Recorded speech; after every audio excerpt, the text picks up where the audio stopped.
All right, good night, everybody. We are going to do the last section and the last part in section 5.4, which is proving sum and difference identities. If you guys remember from 5.2, we did proving the trig identity. So this should be somewhat familiar to you guys. All right, before we get started, you need two things. You need your unit circle and you need your identities. And hopefully you guys are becoming familiar with the identities because you will need to know them by heart, hopefully. Okay, so in the meantime, make sure you have your unit circle and your identities present. All right, so I'm going to put one example here. Let's start off with this one.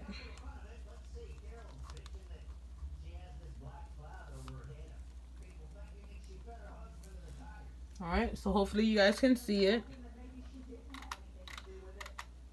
Okay, so make sure you copy it and just follow along with me. All right, so here we need to apply the difference identity for sine.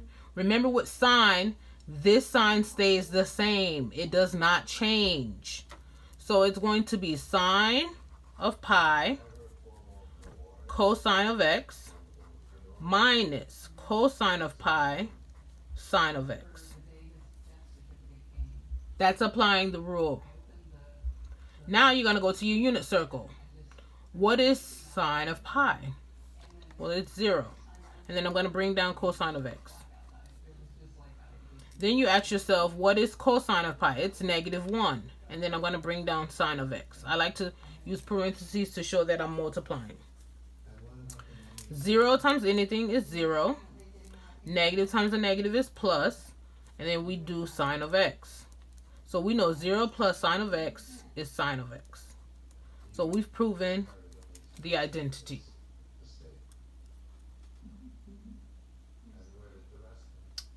As I go, if you guys have any questions, either send me a message on Remind or comment below here on the video. All right, let's look at a next example.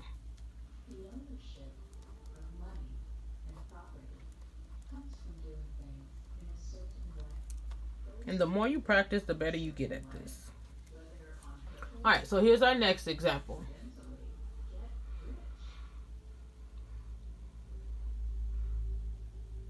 All right, so we're going to start with the left-hand side.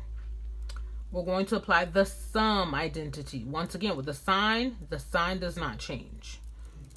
This one's going to be sine of 3 pi over 2 cosine of x plus cosine of 3 pi over 2 sine of x.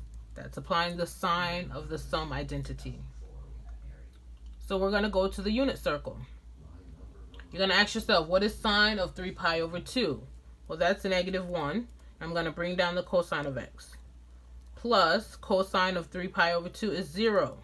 And I'm going to bring down sine of x. -1 times cosine of x is negative cosine of x plus 0. So we know that simplifies to negative cosine of x, which is exactly what we needed to prove.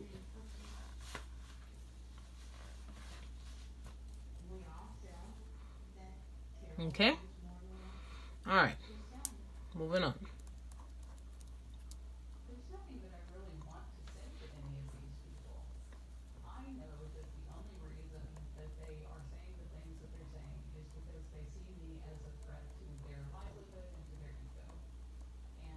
All right, so we have the next example. So make sure you copy it.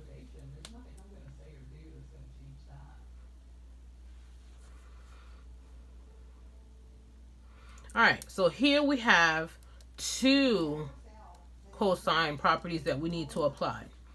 With the cosine function, the sign changes. So when you write your cosine function, it is not going to be minus. It's going to be a plus. This is not going to be a plus. It's going to be a minus. So I'm going to apply the rule.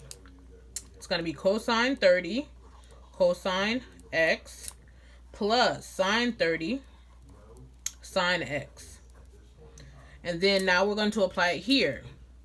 So cosine 30 cosine x minus sine 30 sine of x. Hopefully you guys can see that. So now you're going to go to your unit circle and you're going to ask yourself, what is cosine of 30 degrees? Well, it's radical 3 over 2. And I'm going to bring down the cosine of x.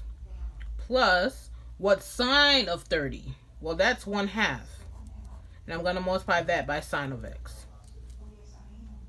Okay?